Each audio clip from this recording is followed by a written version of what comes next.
Welcome to the Nitpicking Nerds Commander Tune-Ups episode number 9. I was going to say 9. Today we're doing Varina Lich Queen. Oh, Varina Lich Queen, yeah. Yes, I'm your host, Joe Cherries, and this is your other host. I'm the host, Beezy. This is the co-host, Joe Cherries. I'm the host. That's how it's always been.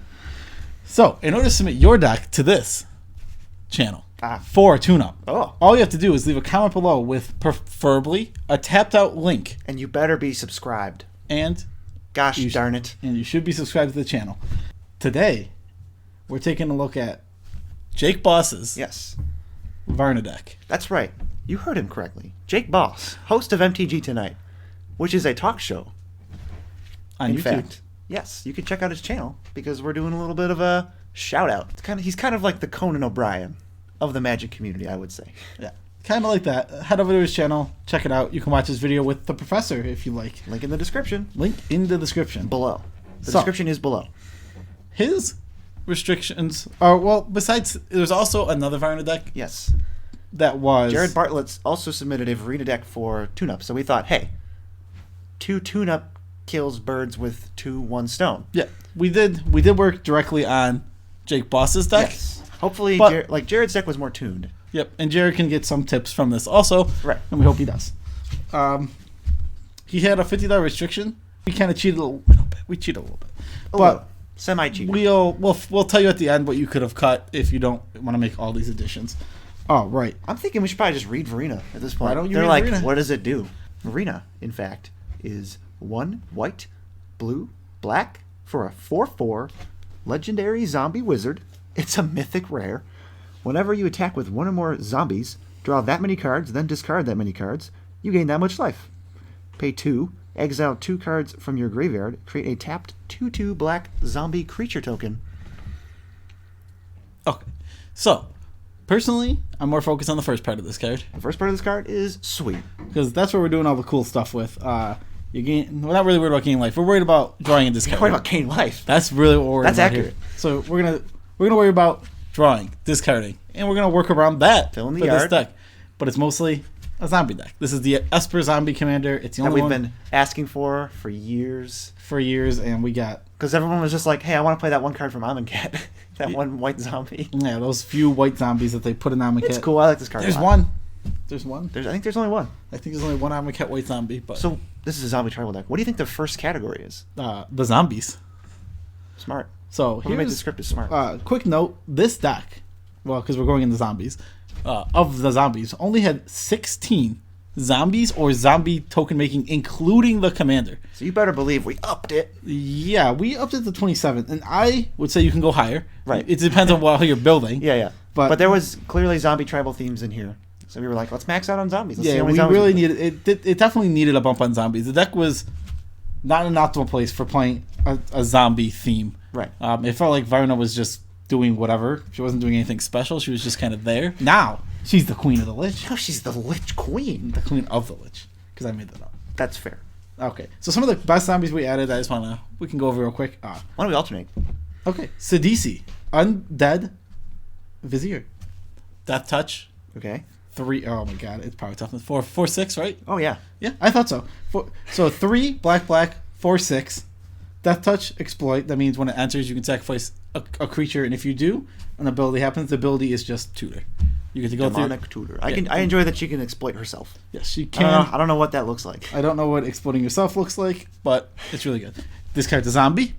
This card a tutor. This card's a tutor. I mean, it really just checks a lot of boxes. Checks at least 2. What's the next one? The next one is my favorite zombie, quite possibly. It's really good. Gravecrawler. 1 black for a 2/1. It can't block, so that's sad. But you can cast it from your graveyard if you control a zombie. This card's good. Some little things it can do. It's a mana sink. Some little things like win you the game by itself. Yeah, I mean, it's a mana sink in a lot of situations. If you have some triggers that you can get off of sacrificing it. Mm-hmm. Only costs 1. There's like a lot of things. That'll come up later. So, randomly speaking of sacrificing it and getting some sort of effect, why don't we talk about the next card? Midnight Reaper. 2 black for a 3/2. Oh yeah, baby. 3/2. I got these power toughnesses down. Nailed it. For a 3/2 zombie knight. Whenever a non-token creature you control dies, Midnight Repeal deals 1 damage to you, and you draw a card. It's not a May. A little bit of You get hurt a little bit, but you got Varina to gain you life. Yeah, that's true. I mean, that will more than make up for the life you lose. Yeah, I certainly hope so. It definitely will. So, let's move on. What's the last zombie? No. These are your 2 favorite. This zombies. is my favorite zombie, guys. I This lied. is your favorite zombie? I lied. Crypt Breaker. 1 black for a 1/1. Pay 1 and a black. Tap it. Discard a card. Make a 2/2 black zombie that's just in play. I thought it was tapped, but I guess it's not. Tap 3 untapped zombies you control. You draw a card and you lose 1 life. Note that tapping the 3 zombies isn't like a It is- tap ability. it is straight up- It is just an activate ability. So tapping is like No haste required. yeah, you don't. They don't need haste. So if you put a zombie out, like through discarding, then you can use it to tap. This card. This is what makes you want to up. Sweetness. We didn't want to change. Obviously, we don't. When we do tune-ups, we try not to go crazy and do like 70 cards. It's like some decks you can. With this Varina deck, I really wanted to play Tribal Sphinxes, so we cut 80 cards. That's what I'm saying. We could probably be up to, You gotta start. Like I said, 30, 35, we have $50 40, budget. 40 zombies, depending on the $50 budget. So we put $50 worth of zombies in here. just Basically. about. We basically put $50. If we had a $200 budget, maybe we'd put $200 worth of zombies in here. True story. So, let's get into some of the strategies we're going to be doing. We What have is our next zombies. category? Obviously, the zombies work with our commander, but how about filling the graveyard? Well, the first How about thing it? Well, the first thing that fills our graveyard. We're not going to. Let's just talk. Well, our commander does that, but we want other ways, right? We don't I need to read this card every time. We don't want to. You put This it in. this has been in so many tune-ups, probably because I love it. Perpetual Timepiece. You know it. You love it. 2 mana for an artifact, baby.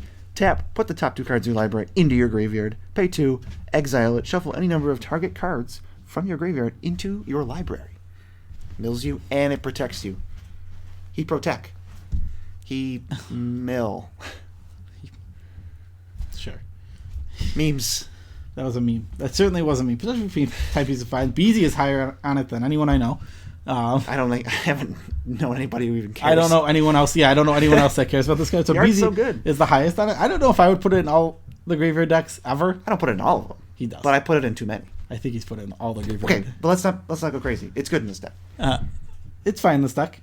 It's the same as Same as what? it's not that crazy. I think it's a fine card in this deck. I don't think it's as insane as you. You heard him. It's as the you best like. card in the deck. I think this card is a card in the deck, and I think is. it's a good budget tune-up. It's the best card in Commander. I'll tell you what I don't think you need it in a really tuned Carador deck. Just saying. Yeah, I can't think of any. All right, let's. Who would put it in that? What you want? You read your card. I read all of them. Ah, I read the okay. best one. So, well, why don't we go on to a better one in this deck? This card is definitely better than Perpetual Timepiece in the deck. Maybe. This is Stitcher's Supplier. 1 black for 1/1. When Stitcher's Supplier enters the battlefield or dies, put the top 3 cards of your library into your graveyard. I love this card too. This is weirdly like a bunch of my favorite cards are just in here. So let's do a couple of check boxes. Let's just check some boxes. There's at least 3 boxes I want to check. Let's see. I mentally thought of the boxes just now. Okay. So let's see if you can check them off. Okay. Like what boxes do you think? I thought you were gonna list. I check off my own mental boxes. Okay. This is more impressive if you can guess what I'm. Cost 1 mana. Oh my god. Check. You gotta say check. Check. Check. Is a zombie? Yep. Check. Puts cards in the graveyard? Uncanny. How did you know all Oh 3 my of the god. boxes? Nailed. Checked all 3 of those boxes. This card does a lot for 1 mana. Very powerful card. You play in other formats because it's so powerful. I love this card so much. I don't know why. It's It's really just so fun. It's so it's satisfying to just go, really, really good. I mean, it's efficient. it is definitely efficient. It just and it being a zombie is just so helpful. This was kind of like deck. this was the replacement for Thought Scour. Yes, I like to think that we 1-for-1'd them. pretty much 1-for-1 them because this card is so much better than Thought I mean, what else? Like, what else gives you this rate? How many other cards mill 6 and put a creature in the graveyard for 1? I can't think of too many or any. I don't think that's Like Tomb that's Scour? very specific. Yeah, but like in terms of milling, it's really efficient. It's 1 mana. Yeah, I put agree. 6 I or was just 7 saying cards. the way you said it was like the way you listed it, like sounded like, and it puts 7 cards in the graveyard. I said 7. Like it's a lot of cards. Check the recording. I said 7. Did he? Okay, I believe him. Mm-hmm. Yeah, fake news over here. Let's go to the next one. Another way to put lots of cards in your graveyard is wheel effects. We have 2 in this deck. They both do pretty much the exact same thing. Pretty much. We'll talk about Windfall first because it's the more basic of the 2. Windfall to 2 blue. Each player discards their hand, then draws equal to the highest amount discarded this way. Mm-hmm. Simple. It's a good way to get card advantage, too. Whispering Madness, 2 black, blue, same exact thing, except it has a cipher. Which is relevant like a third of the time. Yep, you exile under a creature. When that creature deals combat damage to a player, copy it. You can cast a copy of that spell. Right? Or you can cast. Yeah, you copy it. Copy of the encoded. Yeah, duh. What mechanic doesn't use the word encoded? It's encoded? I never knew it said encoded on the card. It's because nobody's ever read a card with cipher the full way through. I just could not have. So that's a way to put. You put lots of cards in your graveyard. These zombies are in your graveyard. What's some ways that we can? I mean, I feel like we would want to use the graveyard after putting so many cards there. Yeah. So why don't we? Our commander and all these wheels and all these citrus suppliers and all these best cards in the deck, perpetual timepieces. Yeah. So the basic. So the basic thing we're doing when we're putting in graveyard is obviously reanimating. So some of the basic reanimates we got here: Phyrexian Delver. It's a zombie. 3/2, 3, black, 4. A 3/2, obviously, like I said. Whenever it comes into play, it reanimates. It does the spell reanimate. You lose power or you lose life equal to the card's converted mana cost. And it reanimates it. So it puts it back on the battlefield. So yeah, it is just reanimate on a stick. Next up is Exhume. It's 1 and a black for a sorcery. Each player puts a creature card from his or her graveyard onto the battlefield. Odds are you have the best one. If not, you can actually just discard this. I would straight up switch this card out for Reanimate if there was more budget in this deck. Yeah, Reanimate's kind of expensive. Reanimate is it costs something. I'm not even positive what it costs. I know, but we didn't end up and like Exhume is a fine. I mean, I like that you could just discard it with Varina if you don't need it. Yeah, it's a perfectly fine card. I mean, I would prefer Reanimate. Sometimes you can't make all the upgrades you need. Sometimes. So, yeah, with the budget up. Can't save everyone. Yep. And another basic Reanimate, Living Death. That's basic, but it can win you the game really easily. I'm not saying it's not a win the game card. I'm not saying it's not an insanely good card. What I'm saying is it's just we're using the graveyard. This is a cool card. It's using the graveyard. You're bringing them back. You know. Everything you're pulling all your creatures from your graveyard to the field. If you have a sack outlet, you get to sack everything first, then cast it. Get all the value. You get tons of value. You know the drill. Yeah, it's like third or fourth living end. It's tough to talk about this card so much when it comes up in so many decks. It's so good. When you're playing a graveyard, I'm not saying graveyard staple. I agree. It is a graveyard staple. You're putting this in almost all your graveyard decks because it's just so powerful. You're always gonna have sack outlets in your graveyard deck, so Living Death works really well with sack outlets. I'll read the next one. The spicy reanimator guys? The spicy reanimate guys, as you so eloquently put it. Hey, that's what these are. You're playing with your graveyard, so let's talk about the spicy ones. Yeah, let's put the spicy ones out there. We got the Scarab God, 3 blue-black for a legendary god. It's a 5/5. At the beginning of your upkeep, each opponent loses X life, and you scry X, where X is the number of zombies you control. I see the theme. That's good. I forgot that part is like it's so okay in other decks. Like sometimes the Scarab God's just like this is a powerhouse card in the deck, but like this is like. Oh, I actually have like 4 zombies. Everyone loses 4. I'll scry 4. I remember trying to read this. Is it everybody? Is it everybody? Yeah, each opponent. Boom! Get everybody. They thought of everything. All right. Pay 2 blue-black, exile target creature card from a graveyard. Create a token that's a copy of it, except it's a 4/4 black zombie. And then when the Scarab God dies, return it to its owner's hand at the beginning of the next end step. It doesn't die. It reanimates everything. It's super annoying. Oh yeah, this card's great. I love Scarab God. It can take over games. You can reanimate stuff from other players' graveyards. Don't forget that. You get like something like someone puts an Avacyn in the graveyard. You get a 4/4 flying indestructible token. As far as I'm concerned, you play Scarab God. You don't need to cast spells until the Scarab God dies. Then you're just gonna have all of this mana, and you're just gonna keep reanimating the best thing over and over. And they're gonna be like, "We got to deal with this," and you just get so much value. Yep, and you're getting all the value while not expending resources. Unless you count 4 mana, which I don't. I mean, you're not expending. You're not expending totally like worth it. cards. You got 4/4 and probably some sweet ETB. Yeah, depending on what you got. Like you can get something sweet depending on the game. Maybe you're getting some of your zombies. Maybe you're getting bigger versions of your zombies. Some of those drain effects. I mean, you don't really want to exile too many of your own guys, depending on your game plan. Yeah, but like maybe some of the you got a Blood Artist in your graveyard. 4/4 Blood Artist seems pretty good to get. Sure. I like it. 4/4. And he becomes a zombie. Make my vampire zombie. Woo.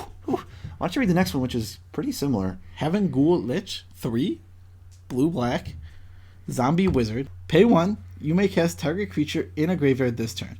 When you cast that creature card this turn, Heaven Ghoul Witch gains all activated abilities of that card until end of turn. Now, you're not going to be worried about him getting too many activated abilities. You can get the activated abilities of, say, Crypt Breaker, but there's not too many you're worried about getting. You're mostly just making your guys recastable for 1 extra mana. It's worse than Scarab God, but it's another thing where it's like, hey, look at all this free, like, every time you do it, you draw a card, right? Yep. You get a card out of it. It's sweet. Yeah, you get to gain a lot of card advantage out of this card. Just another reanimate effect. This is what we're doing. We're taking advantage of the graveyard with our spicy reanimate cards. Oh. How about the spiciest? You want reanimate effects? Spiciest. I got one for you. It's not even a reanimate effect, but it's a spicy one. Basically. All right. Liliana, Untouched by Death. 2 black for a 4 loyalty planeswalker, Liliana. +1. Put the top 3 cards of your library into your graveyard. If at least one of them is a zombie, each opponent loses 2 and you gain 2. Odds are we're milling a zombie. -2. Target creature gets -X until end of turn, where X is the number of zombies you control. I'm sensing a strong zombie theme. -3. You may cast zombie cards from your graveyard this turn. She starts at 4, so you can just do that right away. Wow, that's her best ability on this. That's such a good ability. They don't get exiled. There's no like caveat. You just get them out. It also helps you mill yourself, which we talked about earlier. First ability is good. It's 3. If it was 2, I would say like but it's her -2 a chunk. Is the worst of her abilities, but it's possible removal. It's just I would say that like you can just skip that ability most of the time because you really want number. It's so good to have. It's like the perfect last ability. It's like if I need it. Yeah. It's like but -3 cast out zombies. We're gonna be doing some cool things with that in a Turns little your bit. zombies into Gravecrawler, right? Yeah, I mean it does a lot. Oof. It's really strong. It does. A lot of cool things to do with that. So speaking of cool things to do, now we need to know, how do we win the game? Oh, how do we win the game? Well, there's one main card for this. You probably are. Let's talk about one thing first. Your main win con in this deck is attacking and triggers from your drain effects. There let's list the drain effects. There are quite sure. We'll list them. We'll put them on screen, or if you don't want to put them on screen, I won't press you. I know. Why don't we list them? I know. I'm putting you because then if we list them, then they know. All right, I'll list them. Blood Artist, Zulaport Cutthroat, Diagraph Captain, Plague Belcher, Wayward Servant, and Vengeful Dead. So we have 5 sort of effects that are either from zombies entering or dying. Yeah. So there's 6. I said 5. I have 6 fingers up. Well played. Well played. I can count. There is 6, and that is a lot of these effects. They're some of the best effects in your deck. They're how you're going to win most games, and attacking, which you want to be doing because your commander is an attacking commander. Huh. Who would have thought that you want to attack? But we have the Gourmet Bagel Award. The best card in the deck, which we refer to as the Gourmet Bagel. Oh, yes. We have the award. Yeah. What is the award going to? Rooftop Storm. Not even close. This card. So you're going to win through attacking and like basic stuff a lot, but if you get Rooftop Storm, you can win through a lot of combos. Basically anything. There's a lot of cool ways to go off with this card, and I've listed just 3 quickly, and I came up with these like in a minute. Like so, I guarantee you can sit down, look at this deck, or even make your own list, and just take a look at it, and you'll be able to go off with this card because this card just makes going off easy. All so right. what Rooftop Storm does? What's the first one? Oh yeah. What Rooftop Storm does is it's 5 in a blue for an enchantment. You may pay 0 rather than pay mana cost for zombie creature spells you cast. Oh. That counts casting from your graveyard, so that counts Gravecrawler. But we have a lot of zombies in this deck. And we also have Things might get crazy. I know. So let's talk about the first way to go off. You can tell them the first. So you have your Rooftop Storm, obviously. So all these combos involve the Rooftop Storm. Yeah. You have your Rooftop Storm. You have a Gravecrawler. You have a sack outlet. Any sack that was outlet. hard. And you have a payoff. That's all. And you have like Diagraph Captain. Oh, your opponents are dead. Yep. You just need one of those. We've already listed the effects. Any of those payoff effects. Any of them. There's other things you can do with it. This one doesn't even involve Rooftop Storm. But okay, so let's just do the next one. Next one involves Rooftop Storm. And now I'll mention how you could do that without Rooftop Storm next. That sounds reasonable. So Gravecrawler, Phyrexian Altar is infinite mana. With Rooftop Storm. Rooftop Storm, Gravecrawler, Phyrexian Altar is infinite mana. Cast it for free. Sack it for a mana. Cast it for free. Sack it for a mana. Huh? Yep, you can do that. Also, if you just have Phyrexian Altar, another combo in this deck is Phyrexian Altar, Gravecrawler, payoff is a win. You go. You just make a black sack mana. for a black, pay for a black, sack for a black, cast it for a black, and now if you have a thing that cares about dying, your opponents are dead. Turns out. And I know there's so many. And then if you have infinite mana, you can probably. I don't know what you mean. If you have infinite mana. You can make infinite zombies in this deck. If you then come up with a way to discard, such as your commander, you could discard from under the floorboards. From under the floorboards. Which I don't have it on the sheet. Do you want to tell me what under the floorboards? Yeah, so it's 3 black for a sorcery. You make 3 zombies that are tapped, and you gain 3 life. But it's got madness for X black, and you make X zombies, and you gain X life. X being infinite. X being infinite here, so you can make infinite zombies and gain infinite life, making it really hard for you to die. That seems difficult. Gain 100 billion, make 100 billion zombies. Yeah. So the board needs to be wiped, and your life total needs to be wiped from that point. Your life total needs to be wiped. It's For a target life total, that card pretty much negates infinite life. Yeah. One more infinite combo. How about Rooftop Storm? Obviously, we're stuck with that. And Liliana, Untouched by Death. You may have heard of her. Yep. You just -3, and then you can. Turns out, Yep. cast them all. Yeah. Anything that's there. You get to use your other favorite, the other best card. So you can cast anything that's in the graveyard. But the combo here is Phyrexian Altar, Stitcher Supplier, cast every zombie in your deck. So what you do is you take any sack outlet. I mentioned Phyrexian. I did mention Phyrexian Altar. It does not have to be Phyrexian Altar. I mentioned it in the original when I was saying it at first. It doesn't have to be Phyrexian Altar. Okay. So you take Stitcher Supplier, you sack it, you recast it for free. Mill 6. Cast it. Mill 6. Cast it. Mill 6. So you mill your whole deck, and then you win with above win cards. Yes, you have everything. You have a ham sandwich. Yep, you literally have every single zombie, access to every single zombie in your deck. So you're going to win. You're not going to have to go as deep as I'm making you go. You literally have to go till you hit one payoff. But it's much cooler to say I can cast every zombie in my deck. Yes. So it's like 50-50 combat, and then like critical mass, they're just dead. Yeah, I mean, Rooftop Storm is going to win you a lot of games. A suggested card that I would say for future putting in, probably like $20, Enlightened Tutor. Enlightened Tutor. You're in white. Turns out. This is the best card in your deck. You're going to want it a lot. It is definitely the gourmet bagel. And of course, when you put an Enlightened Tutor in, you can also add a few more enchantments. There is other ones like Grave Pact is in this deck. Dictative Erebos is in this deck. Functional board wipes. There are other things to get. Yes. All right. So moving on to the conclusion. I shall read off some stats for our humble viewers. And his restrictions were $50 for the ads. The price of the additions that we had was $106.26. Hear me out. $48 of that is Phyrexian Altar and a handful of lands, which speed up the mana base, but not much else. Yeah. So you just deal with a slower deck, but you have extra dollars in your pocket. Yeah, basically you're not going to be winning as quickly if with a slow mana base, and you're not going to be setting up as quickly either. True. Which if you can if I was going to upgrade this deck, I would stick away from the mana base. If I was only going to put $50 into it, I seriously would put 20 toward Phyrexian Altar. It is so good in this deck. It's really good. I would definitely put 20 toward that, and then you can pick the $30 like budget zombies. Yeah, I would really keep Phyrexian Altar. Though if you want to stick to like more budget cards, I would obviously you can get away from that too. True. Mana cost. The average CMC of Jake Boss's deck 3.95, and our new one was 3.72. Well, it's lowered a little bit. Not nothing too like groundbreaking, but it's lower. It is definitely lower. I mean, obviously we're gonna we have control over it. We're gonna lower it like every time if we can. We've not lowered it before. True. We're not afraid to. 31 changes to the deck overall. This deck could have used some more tweaks. It is not as it's not as optimized as it could be. We could optimize it more. But obviously, if you have a money restriction, you got to focus on that. Like you got to do that. Do the money restriction dance. You got to do the money restriction dance. So if you can't afford it, stick with what you got. I mean, agreed. Talk about the ads and cuts, shall we? Add and cuts. Oh, this is one of my favorite parts. I like this little discussion here at the end. Oh, yeah. We actually so in the mana base, which we just talked about, which you don't need these ads. We just smoothed it out with basic things: bloody lands, pain lands, fetchable lands. Took out the gain life lands. Yes, took out the come into play tapped bounce lands. We basically took out tap lands for untapped lands. That was the goal. And the ones that are tapped are fetchable. Yeah, cards we didn't need. Boots and Greaves we cut. I don't think this commander is the linchpin of the deck. It's really good, and your deck's gonna hum when it's out. But the commander already kind of has haste. Because whenever zombies attack, she doesn't have to be attacking. You can just Rooftop Storm makes her cost 2 if she died once. Yeah, I agree. Rooftop Storm actually is still good. Yeah, Rooftop Storm just makes her. I didn't even think about Rooftop Storm making her cost 0. Yeah, dude. She just does. Well, with tax. Well, yeah, but still, that is a weird rule. Mindstone, cut it from the deck. Don't like it in 3-color decks or more. At 2 and 1 color, I see the card's good.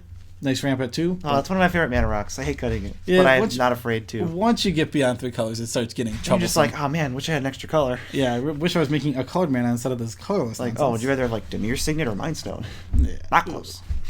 We already mentioned Grave Pact was in the deck, so we put in Dictative Erebos. If you want that effect once, you probably want it twice. I like Dictate better. I do too. I like being able to flash it in. And cheaper. It's got flash. It's less mana restrictive. In a It's three-color got deck, Erebos' eyes on it. That's pretty cool. in a three-color deck, the mana restriction of triple black is restrictive. Pretty tough, even though this deck is mostly black. It is BT mostly dubs. black, but still, it is restrictive. Still, I agree. I don't know what you're doing over there. That's you. My It's all favorite you. add to the deck, Elhammerit's Archive. So you're gonna draw double the number of cards, discard half the cards you just drew, or the amount of cards you just drew, Gain double the life. gain double the life. So you attack with 4 zombies. draw Draw eight. 8. Discard 4. Gain 8. Yep, Money. it really works really well with this commander. It's just kind of like seems like it's half worded for it. Like it's all the text on this card works. Is relevant with that. Yeah, They're it's just relevant like, with your commander. Let's make a card around Elhammerit's Archive. It's really also, cool. It's a zombie. Yep, it works out really good. I cut Grave Digger for Grave Scrabbler. Scrabbler? Scrabbler. Yeah. It's not strictly better. It's not strictly worse. But the madness is cool. But I think with your commander and all the discard effects that are in this deck, it's cool, and it works out. You can pay. So what it is They're both not great. They're both 4-mana 2/2s that put a creature from your graveyard to your hand. But Except Scrabbler only does it when it's paid for its madness, which is 1 in the black. So well said. I think it's cool. Yeah, I like it. Yeah, I like They're it. both kind of whatever. Maybe they wouldn't be in this 100% version. Yeah, I just like But Scrabbler. they're in this version, so deal with it. Scrabbler might be in there because I like it. Yes. I think I mean You I just like the definitely word would. Scrabbler. I mean, I definitely would have cut Gravedigger. It wasn't necessarily directly for Scrabbler, but I really like Scrabbler, so it's in the deck. Well, something we did cut that I thought was pretty spicy. We cut Inguruk's Wake, basically replaced it with Archfiend of Ifnir, which is 3 black for a 5/4 flyer. Whenever you cycle or discard a card, you put a -1 counter on each creature you don't control. Yeah, so it's basically a Wrath, because you go like, oh, I have 4 or 5 zombies, whatever. Attack with my Archfiend out. Now I'm going to draw 5, discard 5, gain 5. It's pretty powerful. And then 5 negative counters everywhere? How are they blocking now? Yeah. They're not. They're probably dead. Yep, it's really strong. Also, you have other effects such as Grave Pact and Addictive Erebos, as we've gone over, which are going to be board wipes in... They're going to be Plague Winds. They're not going to be like basically Plague Winds. Yeah, they're basically going to be Inguruk's Wakes. Yeah. Except for... I guess they're Plague Winds. You're right. Inguruk's Wake kills Planeswalkers. I forgot. My bad. My bad. We really like to stay true to our virtual copies of cards. Like that, Plague Wind. You're right. You're right. No, it's not Inguruk's Wake. We're not killing Planeswalkers. You're right. Though we're probably killing them with that attack because they don't have any blockers. Are we at the end already? We're already done? Well, we've reached the end. I could talk about this deck forever. This deck is cool, and I have considered building one. As I do, We'll let you know. I'll have you know at the end of every one of these videos, after I've tuned it up and looked through these decks, I'm always like, I want to build that. I could build it. I could build a Lord Wing Grace deck. Fun. Oh, To I be could build an Aetherios deck. I could build a Varina Lich Queen. I could build all these decks. I could build a Muldrotha deck. All right, closing thoughts. If you enjoyed the video, which I did, I think this is a great video. You can like, you can subscribe, you can comment, you can dislike it, you can share it, you can tell your friends. Yep, that's if you like us. If you love us, If you you can can't get enough, you can head down to the comment section, or not the comment section, the description the below. description below. Head to that section, and there'll be a link to our Patreon, which we have one we patron, got one, boys. one patron, and special thanks to that man. His name, Adam D. Rhodes, A legend. a legend. Currently the #1 Nitpicking Nerds fan. So we're thanking you, and we're gonna put your name on screen. You're gonna have your own little card for at least 4 or 5 seconds. Yeah, It'll say all maybe we patrons, should- but all patrons is you. So Yeah, it'll say thank you to our favorite of all our patrons. and our least favorite. And our least favorite, but don't worry about that. We love you. We love all our patrons equally. We love all of our patrons exactly equal. We really do appreciate that we have some support on Patreon. Absolutely, And it is so great. we appreciate you just watching, and we super appreciate you liking it, and we super appreciate you subscribing. If you want to submit a deck, tapped out is preferable. Leave a comment and be subscribed. Yeah. And then we'll let you know. This was really another fun deck. Tune-ups are a fun thing to do. I love to. What can I say? This is my favorite series on YouTube. It's in all of YouTube. So, Unbiased. thanks for watching. Have a good day.